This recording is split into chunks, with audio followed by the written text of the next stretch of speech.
Medical college ভর্তি পরীক্ষায় সাফল্য অর্জন করায় হেলিকপ্টার ভ্রমণের মধ্য দিয়ে গাজীপুরের কালিয়াকৈরের আফাসউদ্দিন মেমোরিয়াল স্কুল অ্যান্ড কলেজের ১৬ কৃতী শিক্ষার্থীকে সংবর্ধনা দেওয়া হয়েছে। কলেজ মাঠ প্রাঙ্গণে ব্যতিক্রমী আয়োজন করেন প্রতিষ্ঠানের চেয়ারম্যান জলিল উদ্দিন। এ সময় অভিভাবক, শিক্ষক, শিক্ষার্থীরা উপস্থিত ছিলেন। অনুষ্ঠানের মধ্য দিয়ে ছোট ছোট কোমলমতি শিক্ষার্থীদের লেখাপড়ার উৎসাহ বাড়বে বলে জানান আফাসউদ্দিন মেমোরিয়াল স্কুল অ্যান্ড কলেজের চেয়ারম্যান জলিল উদ্দিন।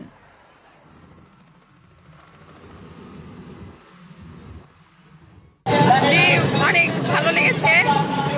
চেয়ারম্যান স্যারকে ধন্যবাদ এত সুন্দর আয়োজন করার জন্য। লাগছে চেয়ারম্যান স্যারকে এবং সমস্ত আফাসউদ্দিন মেমোরিয়াল স্কুল অ্যান্ড কলেজের পরিবারকে ধন্যবাদ জানাচ্ছি। আমার অনেক এক্সাইটমেন্টটা কাজ করছে